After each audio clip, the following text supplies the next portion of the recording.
Hey everyone, today in this video, I'm going to show you how to factory reset the Dreame L50 Ultra. If you're interested in the L50 Ultra or want to find out more about it, the link to it will be in the video description.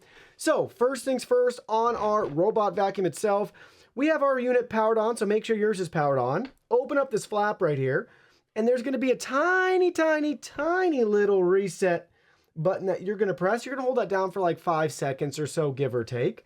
But grab a tool like a SIM removal tool, maybe a paper clip if it's small enough, something tiny that you're able to press and hold that button.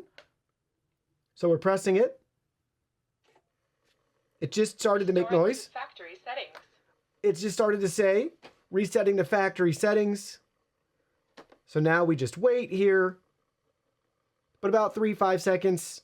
Press that button until you hear that. Again, you'll notice stuff starting to shift and move around on the unit. Now the lights are on and blinking.